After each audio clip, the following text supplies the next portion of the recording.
So today, Seydi, welcome to the show. Go ahead and introduce yourself. Well, thank you for having me here. I'm really excited to be here. My name is Seydi Cifuentes. I'm the College and Career Advisor at Centerville High School, and this is my 5th year there. Wow, that's a long time. 5 years is a long time for being an advisor at SR. It So, is, yeah. so what does your role entail? Like, what do you do in your role? A little bit of everything. I host a lot of workshops and presentations, not only for students, but for also their parents and their guardians. And I like to intentionally host workshops and presentations in Spanish as well. I also have a lot of one-on-one meetings with students, depending on what their needs are. For example, some of them, I meet with them as juniors, and we start talking about what their after high school plans will be like. I meet with seniors, and we start working on their college applications, financial aid, resumes. And we just hosted one of our biggest events, which is our Career Tech Center.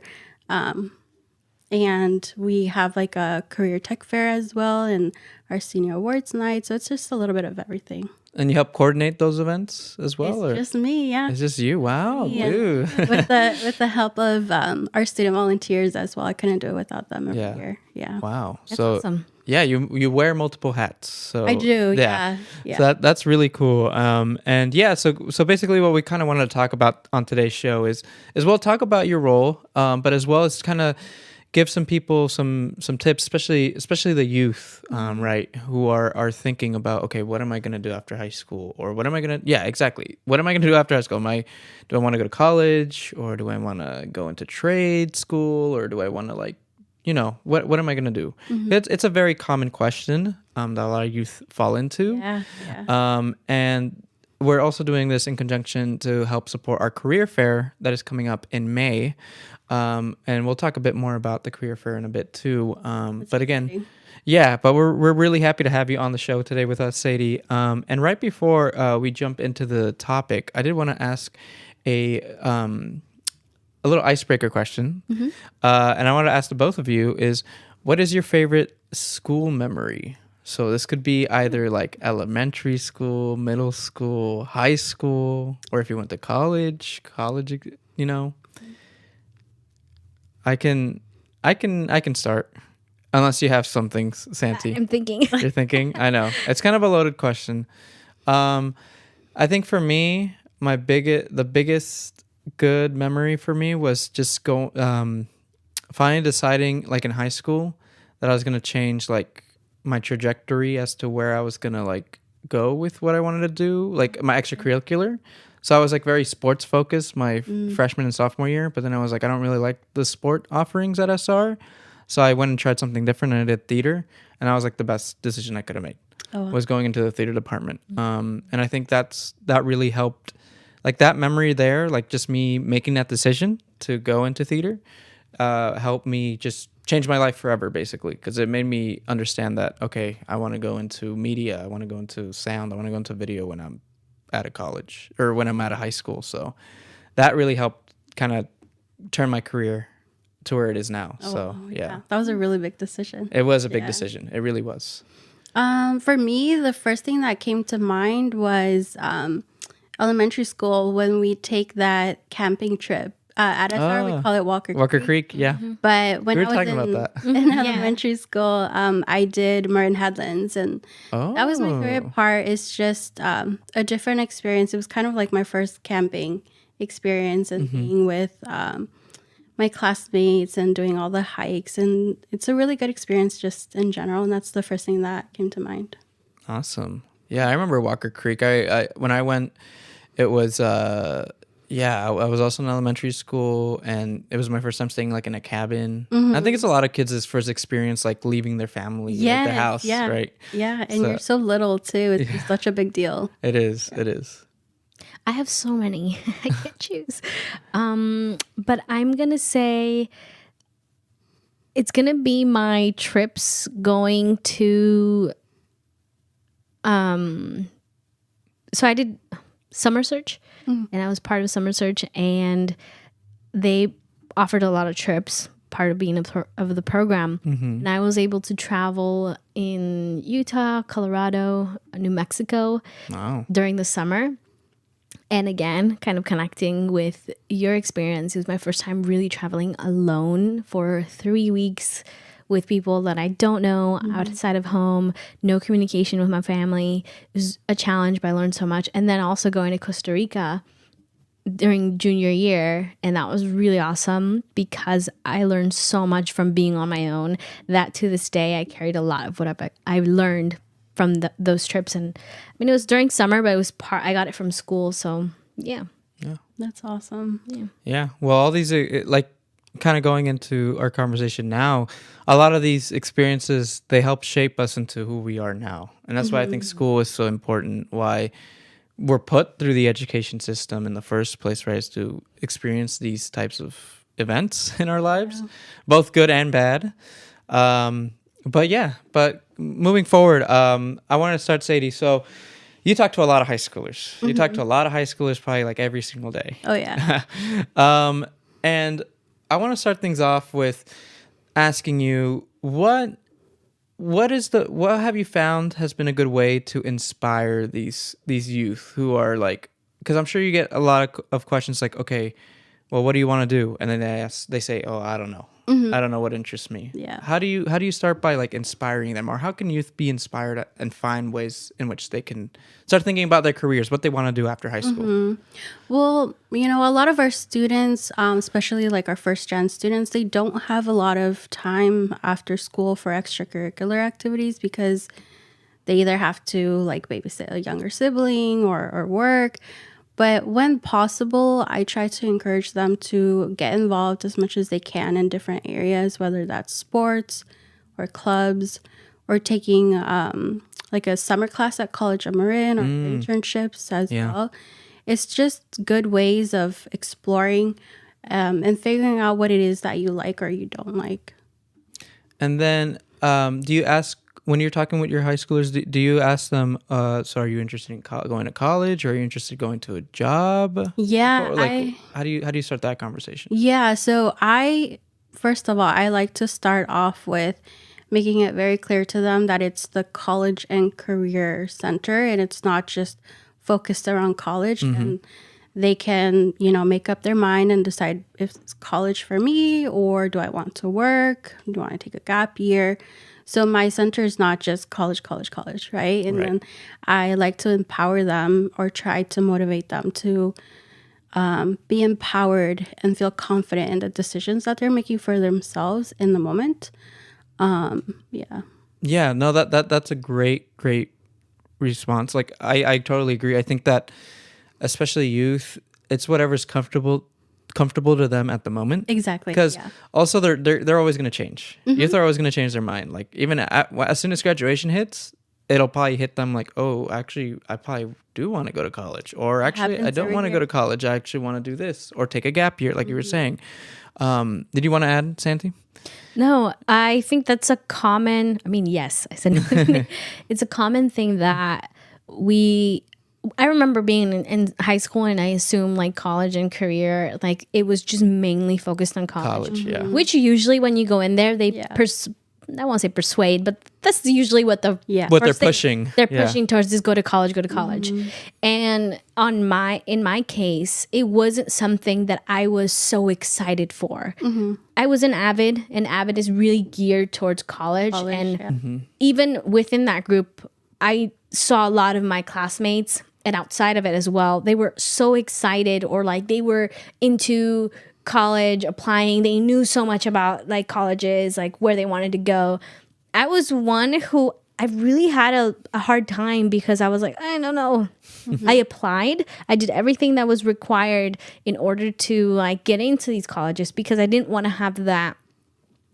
I wanted to have that choice of saying, I don't want to go, but not because I didn't make it to the requirements, right? Yeah. So that's a personal choice. But when I went to my career center, it was really hard because I didn't find any other things. So I did go to College of Marin first year.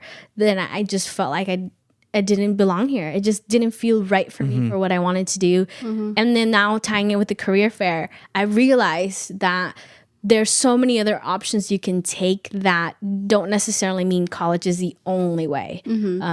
But that question that Javier asked, like, how do you inspire students to choose something, right? And I love your answer on really saying, hey, just explore. You know, there's no right or wrong. Just, you never know where you'll find a passion or something that you enjoy. Yeah. I also agree that, because that was also my experience when I was in high school. My college and career advisor was just like, college. And I really try to make it a point that I make students aware it's not just college, it's, you know, work experience, it's gap years, and really figuring out what you like and, you know, becoming familiar with yourself. Yeah. And even like the gap year, I didn't, for me, and this is what I had thought a gap year is take some time from college, don't go at all, and then you go back in. But there's a lot of programs that are designed for gap year. Yeah. I have a close friend that her daughter, she took a gap year program and she went to Australia to work in Australia. And she's been there ever since. And she's exploring not just Australia, but so many other places. She spent some time in Japan recently learning how to ski and working there. And it all came from a gap year program. So for me, I was like, what? I didn't know that. Like, if I knew that, I probably would have applied for one of the gap year programs to get me out, you know, but it wasn't presented to me, or at least I didn't know that was something that I could do. Yeah, when I was in high school, I had no idea what a gap year was either. Because I'm first gen, I'm the oldest daughter, I'm the oldest cousin. So it was a lot of figuring things out on my own. Yeah, I was in the same boat too when I was in, when I was also like, so for me, I applied to colleges as well in high school. But unfortunately, I didn't have the best GPA going into it. So I didn't want to, I wasn't able to do like UC Berkeley or go into UC Stanford or any of those big UC schools. I applied to them because there was free workshops at SR at the time where, and I'm sure you guys still do this, where you guys kind of like waive the application fee and you just like let students just, you know, pay, like, or sorry, just do the applications, not worry about being, you know, like stop by the payments or anything like that. Yeah. So I was in those workshops a lot, and it's funny now that I think about it because I remember a lot of my former classmates that were in those doing those applications too. A lot of them didn't end up going to college anyways. Like a lot of them did the application. I did the application. So I remember I was interested in going into audio or digital media after high school because I had already gotten like that passion because of the theater stuff I was doing. And then I realized all these CSUs that I was looking at that require the audio stuff require me to know music. Like, and I was like, oh, well, I never took any music classes at SR. I wasn't part of the orchestra. I wasn't part of the band classes. Yeah. And I hate that. I hate when and colleges have gotten better at it now, especially with my, like what I ended up going into, which is audio engineering, right? So like audio, sound design and recording music, all that stuff. Now there's less barriers for that, which I'm really happy to see. But when I was there, it was so many barriers. Like you needed to know how to write music, you needed to know how to compose music. And now that I'm doing it, because I'm doing that job now, you don't need to, like, yes, knowing like basic music is yes, sure, but it's not like you can't learn. You can still learn it without knowing it. Exactly. Or you can learn it as you go. Yeah. And you know, I was very disappointed at the time because I was like, dang, none of these colleges are really offering what I want. So then that's when I was like, oh, the Santa Rosa Junior College actually has a digital media program. And then I was like, but at the time, and I feel like some people still think this way, is like, oh, community college is like a waste of time. Like you should just go straight to a UC, go straight to a CSU. And I'm just like, that's the most BS statement I've ever heard in my life. Because one, community college actually ended up being such a money saver for me. Yeah. And it ended up helping me, again, like learn new people. Like SRJC, like the Santa Rosa Junior College, was still like a very different environment than the college I'm in. And they had like a full-fledged audio program there. And I was really happy that I took that like risk on my own. I know my parents were happy with it because they were like, oh, you're just wasting time at community college. But I proved them wrong. I was like, I ended up so that's what I did. Was I did 2 years of the JC, and then I transferred 2 years to SF State. So that was my kind of game plan, and it worked out. I So- wanted to, oh, sorry. Go ahead. I wanted to ask you, and it's going to be a two-part question, and it's what can students do in order to get into college, right? Also community college. So both ways, 4-year or community college. What can they do? And then also, what are options that students have right after they, towards the end of senior year? What options do they have? You know, whether it's college or trade school or community college or jobs. So it's a two-part question.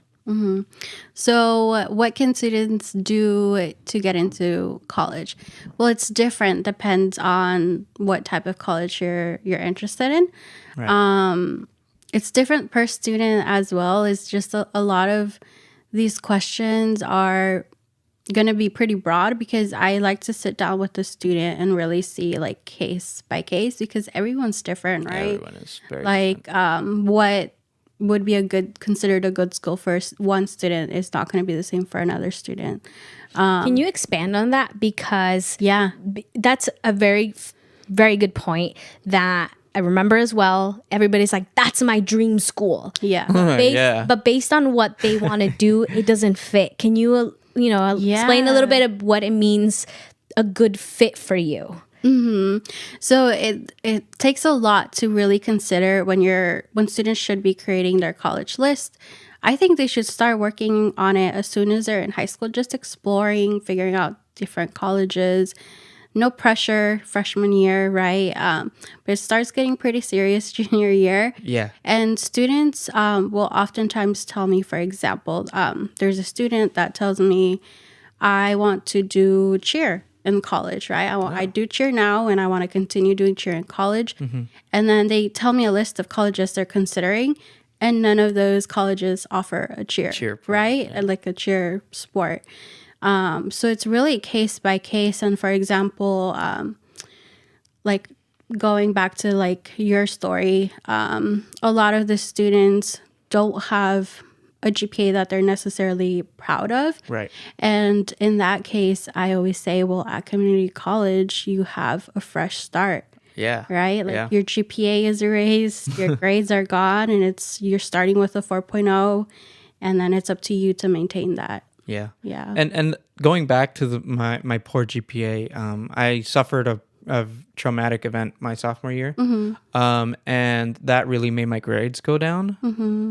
But I always reiterate this throughout our shows, but I have to reiterate to everyone, like your sophomore and your junior grades matter a lot in high school. Yeah, technically all, right? Oftentimes, we'll say like, yes, colleges are really just focused on like sophomore and junior year, but it's all because there's what we call the A through G requirements, right? There's specific classes that you have to take. And then, for example, right, to be able to graduate from high school, you are required to take the 4 years of an English class. You can technically pass with a D and still be able to graduate. Yes. But you can't apply to a 4-year school if you get a D. That's a class that you're going to have to retake. Yep. Right? Yeah. So yeah, again, that's why I'm a big advocate for community college, because you do get a fresh start, and it's nice to be able to like not feel the pressure again from like really. And I know it feels like a lot, like especially for high schoolers after high school, like they're already like a senior year towards the end, it starts hitting you like, oh, what am I gonna do after this? Yeah. But okay, kind of moving away from the college talk, I did want to talk about, so what are some of the trade opportunities or like, after high school jobs that you kind of talk to your students about or know about? Well, we just had our CTE fair as well at SR, and we had a lot of these 2-year programs or a lot of these programs where you get training through the organization or the company, and then you can start working right away. We had people from the Marin community clinics where you are able to just go to school for a few years and then start working right away if the 4-year track isn't for you. We also had some people in heating and AC. We had someone like in gardening and landscaping. Nice.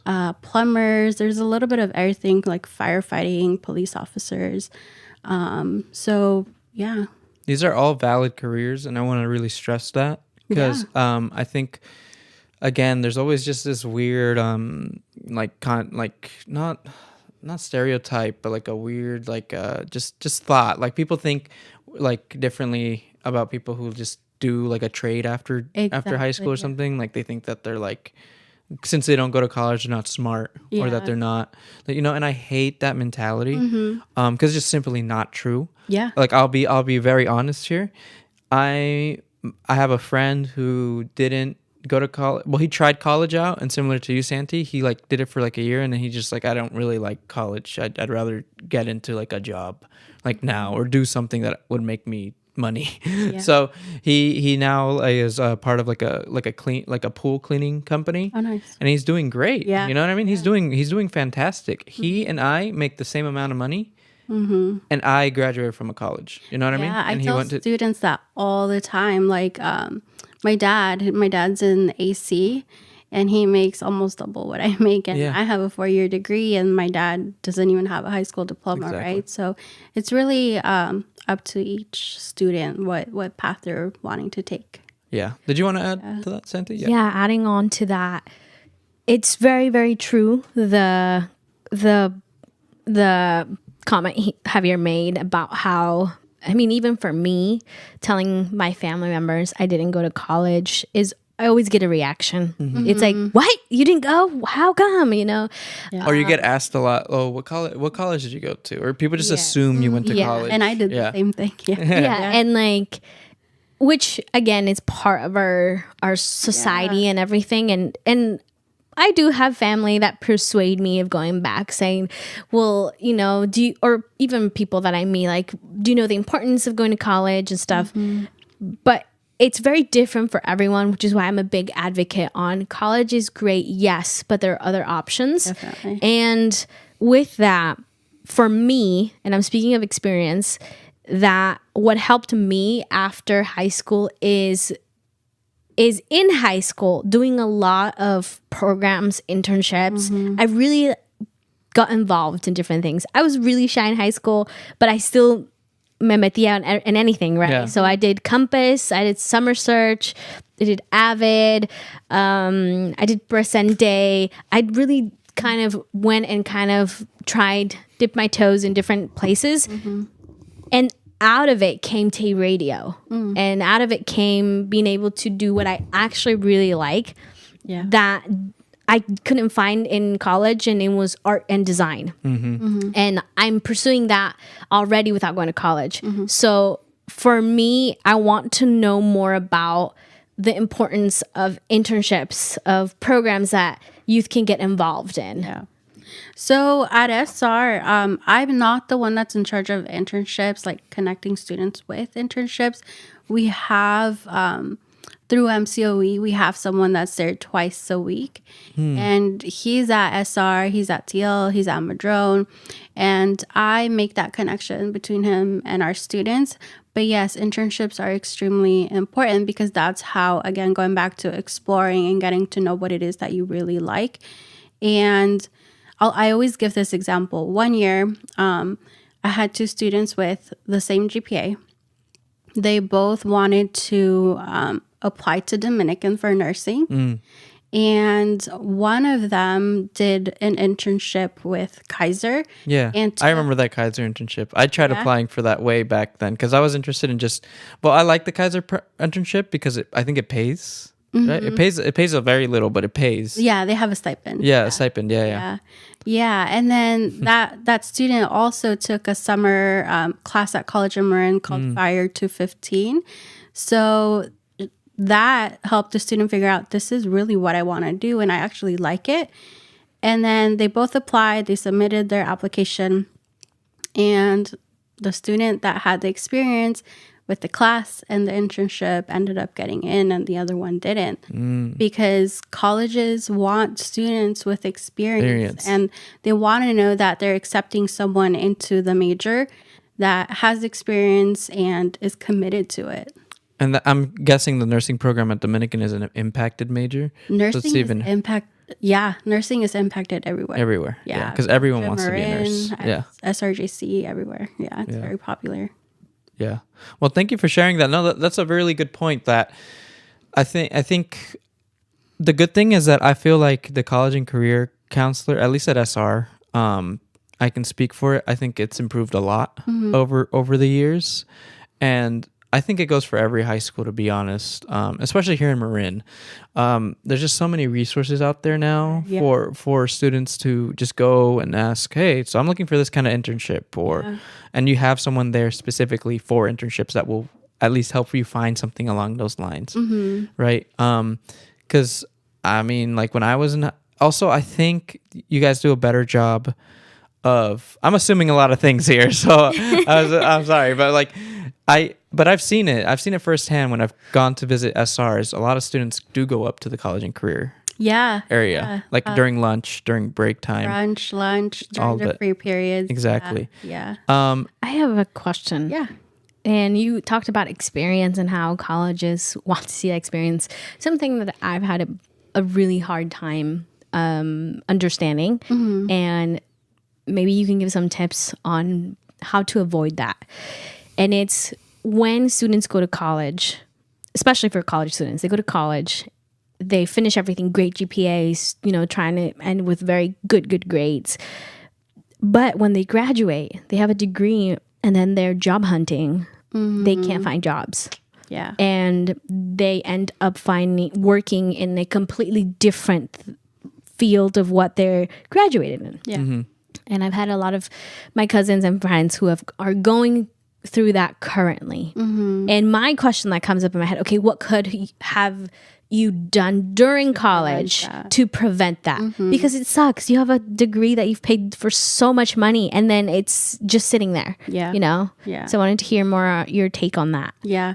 I think just in general, overall, I tell students it's a lot of networking and connections and being involved, extracurriculars, internships. Doing internships in college is also a great thing and a great opportunity, because oftentimes these internships will lead into a permanent position with a lot of these companies. And just getting your name out there, the more people that know you, the more that your name is going to pop up, right, in conversation. And it's a lot of putting yourself out there and networking. And thank you for mentioning that, because I was going to bring that up later in the show, but really, networking goes such a long way. Yeah. Both if you're in college and not in college, because without networking, you really can't really move forward. I would say, because networking helps you just increase your chances of getting a good job, like a lot. So I think that for me too, what I wanted to mention is like, with networking is you just got to be like understanding of like, okay, when I'm talking to this person or when I'm talking to this employer, this person part of this company, I have to make sure that I'm leaving a good impression. And that, again, that even if this internship may not pay, maybe the long-term benefit of it will land me a job that will pay me a lot. Yeah. Right. And it's sometimes hard for high school. I think actually it's harder for older people to understand that, because when you get older, you kind of already want to start making money. So I'm kind of speaking towards people in their like early to mid 20s, basically, who are still kind of like trying to figure out what they want to do. Yeah. I think personally, I try to keep that mindset. It's like, even if it's not for jobs, it's just in general, right? Just making connections with people is a good thing. And I try to remind students all the time is you never know who you're going to meet, right? Or like you can have this full conversation with a stranger and then find out that there's someone pretty important that can get you a role somewhere, right? And then you just always want to leave a good impression. Agreed with both of you. Are there any resources that are outside of SR, I don't know, websites or even an Instagram page that focuses on, college prep and also non-college stuff. Just resources out there that you know of, maybe? College prep in regards to like what, for example? I guess, kind of a checklist of what to do because when you're applying to college, there's a lot of things that you have to go through. Yeah. And I'm a first gen, and when I applied for it, I did not know that they were going to charge us for applications. And I applied to 10 schools because our AVID requirement was, I believe, 8 during that time. And it was CSUs, UCs, and privates. Avid couldn't pay for that? No, because there wasn't funding back then, Dang. So this is what, I wasn't aware of, my parents weren't aware of, and I'm very grateful that even though I didn't end up going, they still paid for it. But it was a shock because I didn't know. And some of them were, decent. Some of them were a little bit more. Yeah. But, having a resource or a website that they can go to that tells them, and also maybe a place, that's a good question if there is a place, where it talks about college, trades, jobs, that maybe you're aware of. I don't know. Yeah, college and career centers at the high schools. Because every high school has a college and career center. Yes, that's a great thing. And I think back then only a few did. But now, every high school in Marin County has a college and career center. Like TL has Carol, right? And Tam has Kayla. And, they're wonderful people with a lot of experience as well. And I think that's where students should start, is visiting your college and career center, because I tell students all the time is you don't know what you don't know, right? So I always encourage them, walk in, I will give you some information, and you can go home, take the time to process what we talked about, and then we can meet again. And I'm sure you're going to have a lot more questions for me, and then we can really focus on what it is that you need help with in the moment. Is there any resources for parents as well? Do you guys provide like a walkthrough with how they... We do. Well, at SR, we do, like I said, we do have a lot of workshops and presentations in the evenings for parents in English and Spanish. And I always encourage parents to call me to schedule a meeting. We could do an over-the-phone meeting if that's more convenient, through Zoom or in person.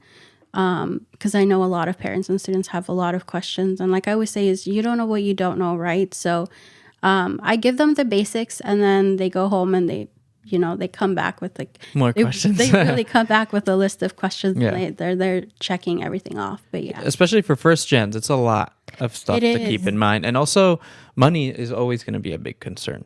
Yeah. So that's why I also want to mention the FAFSA. Yeah. Do you want to talk about FAFSA and what that is? This year it's been, I don't know how much chaos. you guys know about it, but it's chaos. Yeah. So typically, every year. Let's not focus on this year. I'll talk about this year in a second, but generally, there's there's financial aid. And when we say financial aid, we always, go to FAFSA, right? Because FAFSA is what we're most familiar with, and that's for students who are U.S. citizens, U.S. residents. But then there's also the California Dream Act, and that's for students who may have a work permit or are completely undocumented. And that's the great thing about living in California, is that California is willing to help our undocumented students with... I do want to put a disclaimer, and maybe you can correct us on that not everyone gets to apply for that, right? Yes. Or what's the new update on that? Because I've had friends that were same age stuff, but they couldn't qualify for the Dream Act. Yes. So the California Dream Act is for undocumented students, or students that, may in the future be able to qualify for FAFSA and are in the process of getting their documents. The requirement for the California Dream Act is that you have to have been here for 3 years or more to be able to apply. And that's still the case up until now. And in that case, then a lot of our students will rely on scholarships. And more recently, College of Marin just came out with a program that they're calling AP 5020. And students who Interesting name. I don't know what that stands for. Yeah. But the the purpose of that is that we do have a lot of students who don't qualify for the California Dream Act that are ready to take credit classes, especially your newcomers, because maybe they were already learning English in their country, and they get here and they're very advanced in their English and are ready to start their careers, but they don't qualify for the California Dream Act. So College of Marin this year put that into place where they will fund 6 free units per semester for a student. Wow. Yeah. That's really, really awesome. Yeah, And that's so, a I big mean, change. Yeah. And as far as I know, it's just College of Marin doing that right now. So, hopefully more community colleges will start doing the same for our students. But yeah, thank you for adding that. And That disclaimer. yeah, and did you want to talk about what's going on with FAFSA now? Yeah. So going back to your question is, parents always fear, rightfully so, like, how am I going to pay for this? Because when we typically talk about college, it's like, it's expensive. It is. It is. There's some people that I know that are in their 40s and are still paying their college debt. Yeah, but I think, a lot of our students will they'll hear this and they'll fear, like, college is expensive. My family can't afford. I'm not going to go. But I always tell them it's really case by case. It all depends on how much your family makes, how many people are in your family. And then, like, for example, me back then, there was 4 of us in my family and my parents weren't making that much. Yeah. And I applied for the California Dream Act. And I was able to get my tuition fully paid for. And really the only thing my parents had to worry about was my books and my gas, Yep. because I was commuting to Sonoma State. So I didn't have to pay like room and board or anything like that. Oh, so you lived at Sonoma State? Oh, no, you Did it. commuted. I You commuted. commuted. Yeah. Yeah. That So- saves money. It does. It does. and similar to me, actually, I didn't apply for DACA, but I did. DACA's Dream Act, right? No, DACA's something else. My bad. I'm confusing these two. Yes. And What is DACA? Yeah. Now that I mentioned it. Yeah, so I always tell my students I have DACA, and I applied to it in high school, and that, I don't know, like, the law around it or how it came to be really, but it was put in place when Obama was president, and he really wanted to make sure that a lot of the students that were brought here young had a chance to be able to work. So through DACA, I actually have a work permit, and that's why I was really motivated to continue my education and go to school. And that's separate. That's separate from the California Dream Act, and that's the financial aid application. Yeah, they're 2 very different things. Yeah, but they get confused often. Yeah. Gotcha, okay. And same thing with both. You don't always qualify for those. both Yeah. as well. Yeah. I was going to bring back what you mentioned on the case by case when it came to the financial aid. You're absolutely right about how some people do get that full tuition paid. Yeah. In other cases, it really depends where you go to school as well. Exactly. Because ultimately, there's many factors in why I chose not to go to college. Also, one of them being that I wanted to do photography and videography. That's what I was really into, and still to this day I am into. But when I looked at the CSUs and UCs, they didn't have the programs for photography that I really wanted. And I found the California College of the Arts here in Oakland, right? Oakland and San Francisco. And that's the school that I really wanted to go to. Yeah. That's the Private, one and it's a private college. but it's private. It is. And that's when I learned that if you wanted to go into college that's private, the money economic thing is a bit different, and A lot different. yeah, a lot, A lot different. different, a lot more expensive. More expensive, and they also have within their private, they also have scholarships as well. For me, what I learned is that because I wanted to go to an art school, my FAFSA did not cover a lot. I got way less compared to going to a CSU or a UC. So those were things to keep in mind Yes. that I wasn't aware of, which is why, to anyone who's listening, or if you're a parent or a sibling that you have, someone who is applying to college, to go and search more about what are your options and really plan for that financial part, because like you mentioned, it's all case by case. Yeah. And it's really important to keep that in mind, because my cousins had full rides, and that takes away the assumption that it's so expensive. Yeah. But there are other cases that That it you is. do need to Yeah. plan Yeah. ahead. Yeah. Yeah, because I also ended up getting a full ride with my FAFSA. And one thing that I will always be grateful for is your counselors in college, especially. Well, okay, so when I was at the JC, I almost missed the FAFSA deadline when I was about to transfer over to SF State, and I got really, really worried. But my counselor, who was great, I had to build a really good. I think that's the other thing I want to reiterate here is build a good relationship with your counselor, both in high school and college. Yeah. It goes a long way. It really does. But anyways, when I was, the counselor was like, "Oh, you know what? It's the deadline passed, but I can help you out if you just give me your latest transcript right now, and I'll make it happen." And she made it happen. Oh, wow. I don't know how she did it, but she made it happen, and I'm forever grateful. And I owe a lot to her for doing that for me, because again, I wouldn't have also been able to do that if I didn't ask. It's always good to ask. Yeah. Even if you're past the deadline or something, talk to an expert about your I financial made a similar mistake in college. So like I said, I went to Sonoma directly after high school, and Yeah. I was there for 2 years. And then I don't know what happened with my financial aid. But then they were charging me a lot of money, and I didn't want to ask my parents for that money. And I panicked a little bit, and then I went to my counselor and I was like, I can't pay this. I'm going to go to college in Marin for a semester. And I did, not knowing that it just needed to take some time to process. But like you said, it's just like you need to ask. And it's good to just, talk to your counselors both in high school and college, because again, we could prevent many things that we don't know we don't know, right? Yeah. Speaking about counselors, it is great to find counselors that you connect with. Oh, yeah. And know that if you do choose to not go to college and take not just a gap year, maybe 2, 3, 4 years that you take off and you start working, you might find something you like that you want to go back and study.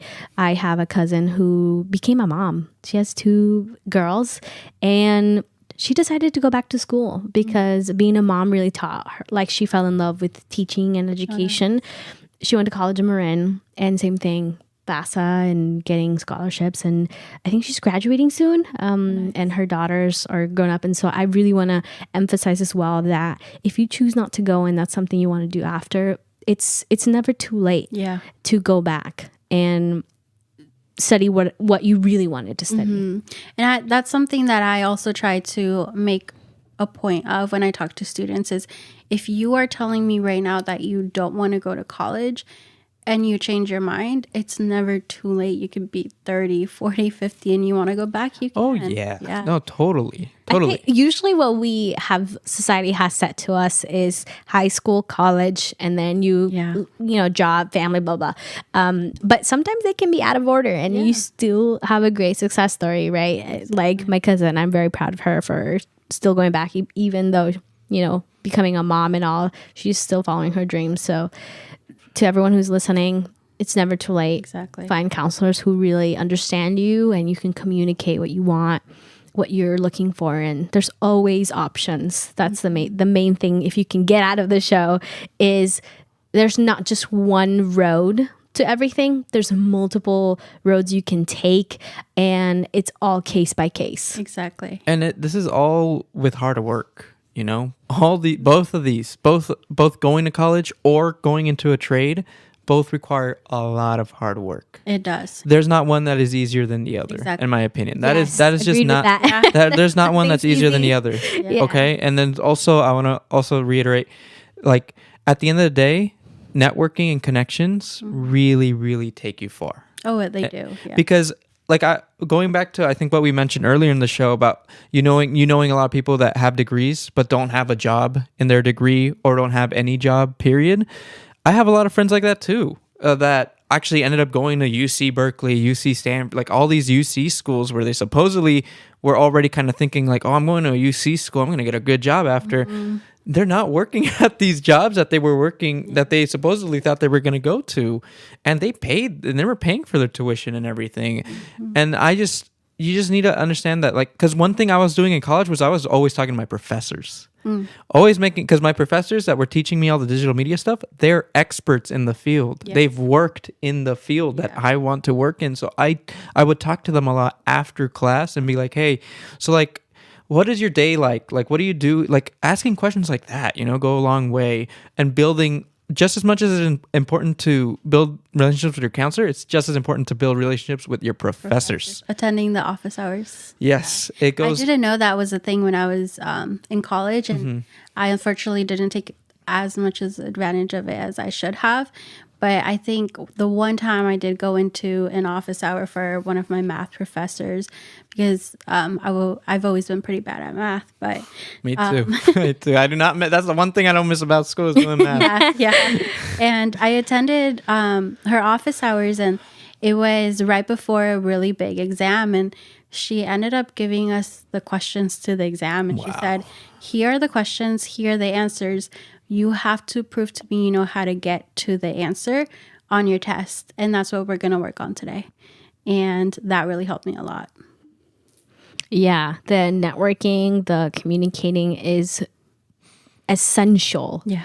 Not just in school, in everything you're doing. Yeah. Networking, building those relationships, because as you said, you never know who's watching you and who has an opportunity for you. The best way I can summarize that networking for me is something my dad said to me. And it said, it's better for you to be prepared and not have an opportunity than you not being prepared and an opportunity presents. Exactly. That to me is something that he said, and it's stuck because he's right, and so Yeah. it's really complicated for many, or it's a challenge, not complicated, when you're networking, because especially since everything's digitally now, we're always we see more our screens than eyes, right? Yeah. But really work on that. If there's a skill you can work on, it's Not being shy. not how to communicate. You can definitely be a shy person and build the skill to communicate, talk to people, Absolutely. ask questions, Or pretend and play the part, because I was also really just pretend it. I was really shy in high school as well. And, I think I still pretty much am. But, like you said, we kind of have to put ourselves out there and network. And it's never too early to start doing any of this. High school is a great time to start, especially because a lot of the students don't realize. For example, at the beginning of the school year, we have college reps that visit us in the CCC, and students get to sign up, and the college reps will talk about the college in general and just answer any questions students may have. And I guess students don't really realize that these are the people that are going to be reviewing your application, and it's your first chance to make a good impression. Yeah. Absolutely. Agreed with that. Yeah. Thank you both for sharing that. Kind of moving towards the last bit of the show here. I wanted to ask you all was when we're talking about our careers in colleges and how far we've gotten in them, right? I think another aspect that I want to ask is just also building a good circle of friends, a good social circle, A good support system. Support system, Yeah. exactly, because that for me went a long way. I think another thing that a lot of high schoolers don't realize immediately is that when you leave high school and your friends start go out to colleges, or they go out to start doing these trades, it starts getting busy. Yeah. Right. Because high school is easy because you're all your friends are there. Yeah. So you guys meet up and you guys get to hang out all the time. You see But- them more than your family. Exactly. Yeah. Yes, exactly. But then after high school, you just lose contact with all of these friends that you had made, or all these colleagues that you had known your whole life. And that's something that I think I've come to really understand a lot throughout when I was in college, because I was in a new environment, especially in Santa Rosa Junior College. It was a completely new environment. I didn't know anybody, but I immediately started understanding, okay, I don't want to be by myself here because I want to understand. I want to see where people are coming from, and then you just talking to people, talking to your classmates. Luckily, that's what I love about like college classes is that I know a lot of people don't like this, but when the teacher like pairs random people up, Oh, yeah. I think that actually works a lot though in your favor because one, you don't have to do like any awkward introduction or anything because just you're already kind of part of a group. Right. And then that's how I met a lot of my friends, which is because of these random pairings that happen in class. And then I talked to them after class and we studied and we did all these study groups. We did all this. And same thing for when you're looking into your career after high school, like not talking about college, but just finding like other people who are into, for example, film. Like, hey, try to look for other filmmakers in the area, see what they're doing, or start kind of understanding who their friends are. And then, or if you're a musician who wants to start a band or something, look for other people who also play music, go to music, things like that. Like really looking out with people with similar interests. Interests, exactly. Yeah.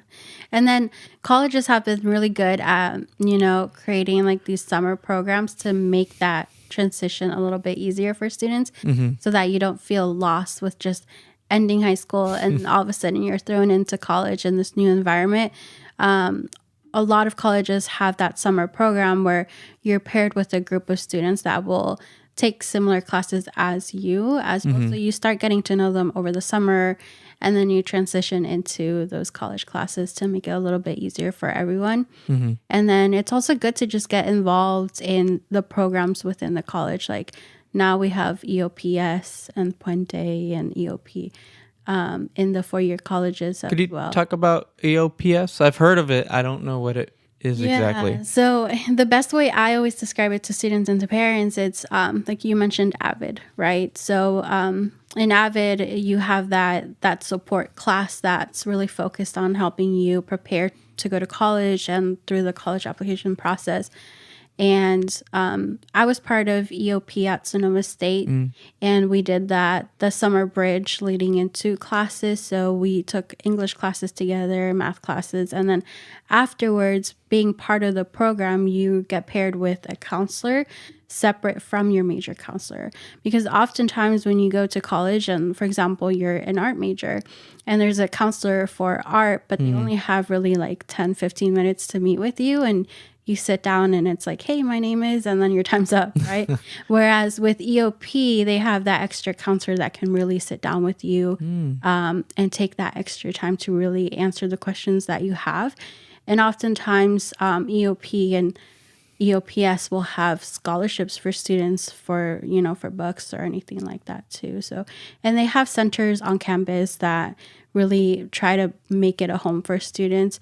For example, at Sonoma, they had they had a microwave that we could use, and I really took advantage of that because I was commuting. So they really tried to provide that space, for students to talk amongst each other, but also to have support from staff as well. It's kind of like what you mentioned. It's a support group. Is that what you said? A support circle? Yeah, that you have. So it's similar to AVID, but it's like an AVID for college. Exactly. That's the best way I can describe it to students and their parents. Yeah. And I tell them like AVID is a class, but in college, it's a center that you walk into and you get that extra support. That is something that I would recommend is, I don't remember how they do the AVID recruitments. But if there's anything similar to that program, I would say for newcomers and first gen to take advantage of that, because it really helps with, it doesn't necessarily make the path easier for you, but it makes it less scary because as a first gen, there's a lot of things you don't know, and it's not often what people say is, oh, you could reach out to your family and stuff. Well, my parents didn't go. So you can you can present this to them and they're like, I don't know either. So having someone else guide you is really helpful. So if you find something like that in your school, just get more information on it. There's AVID, there's Compass, there's Huckleberry that we have. 10,000 Degrees. Summer Search. There's so many. And talking back about people who want to just start a career after high school, another point I want to reiterate is that a lot of these trade schools or a lot of these trade programs put you under a mentorship. They do. Where you basically you work with an expert and the expert kind of and I love that because, again, like there's for everything, like landscaping or even woodworking or metal, like working with metal, like welding and stuff. Like welding's a really, really good job position. Yeah, that's the good thing about those programs is that they pair you up with someone that will train you step by step, right? Whereas oftentimes when you go to college and let's say you study to, your major in psychology or sociology, and you find a job in that area, all of a sudden you're thrown into that role, and then there's so many other aspects of that role that you weren't taught in school, and it's really self-taught. Whereas in a lot of these programs, they really teach you step by step. Yeah. I agree. Yeah. That's kind of what my experience here at MCM, especially with the graphic design work, the radio, same thing. My mentor, Chris Nunez, I told them, hey, I don't have a college degree. This is just what I like. And he really sat with me and taught me about stuff. And I also realized that it's not just about design. There's so many other aspects that go into it. And I'm very grateful for his part. And so for those out there that are not going to college right away, I really encourage you all to do research, Google career fairs, job fairs, look into the SR Chamber of Commerce, the Model Chamber of Commerce. They have a lot of free events as well, where they have so many businesses and organizations table, and it's open to the community to go around and talk to people, and you can say, hey, I'm looking for a job, or I'm trying to research things to see what career I want to take. They are there for you. And so that's also why we, Tay Radio, started with the career fair. Annalie was like, hey, what if we brought all of this to our community and give them a space to learn and see what they like. So that's a huge encouragement for all of you to do the same. It doesn't matter your age. Go to these events and see what you will find. So speaking of the career fair, our career fair is coming up on May 1st. Which is a Wednesday, and it's going to be from 3 to 6 p.m. We're going to have a nice variety of employers this year. Last year it was youth focused, so we had like a lot of kind of youth oriented, jobs. But we also got requests last year that college students were also looking for like part-time jobs or internships, and we really took that into account. So this is gonna be more of an all ages career fair this year. Nice. And with that said, I think one thing I also want to mention is, especially for those who are trying to just get a job after high school, starting at a retail job. So let's say, for example, working at Target. Okay, it may not be what you want to do, but one, it's making you at least some money, and also the cool thing about retail jobs is that you meet a lot of different people. Yeah. And you especially I worked at Starbucks for a little bit. That's not retail, it's more like food service. But the thing about Starbucks was I got to meet a lot of like people who were musicians, or a lot of people who were doing like, things that I kind of want to do. And I remember and they were regulars, and I would just take advantage of that. And I'd be like, hey, so how did you get into this? Or like, what, you know what I mean? So like, take that and always have that in the back of your head if you're working like a retail job or working in a food service job where you talk to a lot of people every day, because you never know who you might meet. Exactly. Or might cross paths with. Yeah, I agree with that. And it's hard sometimes for anyone to really say, I'm working at these like Starbucks, McDonald's, Chick-fil-A, all of these. It's temporary. It's just a building block for your next step. And it's something that I want to reiterate every single time, that, hey, wherever you are right now, it can be a temporary thing. It's not the permanent thing you have to do. It's what you need to have to survive, because we really got to pay bills. Bills do not wait for us. Whether you're sick or you're going through something emotionally, you got to pay them every single month, right? So just keeping in mind that it's the first step for us, and we need it, but it's not temporary. Yeah. I mean, it's not permanent. It's not permanent. Yeah, it's temporary. I flipped them. Yeah. But yeah. And you yourself have to make the effort. Exactly. To move forward. Yeah, that's what I was going to say is, it, like you were saying, it's just temporary step in your path and your career. And, you know, if you really want that, if you really have a goal and you're working towards it, it's not going to last long. You know, it's unfortunately or fortunately a step that you have to take. Like you said, you don't know who you're going to meet, right? Yeah. So, well, that's just about all the time we have. But thank you, Seydi, for being on the show with us today. This is really, really, really enlightening. And I hope that our viewers got a lot out of it. And again, May 1st, Wednesday, here at the Multicultural Center Marin, we'll have our career fair, and we hope to see you there. Awesome. All right. Take care, everyone. Bye-bye. Bye.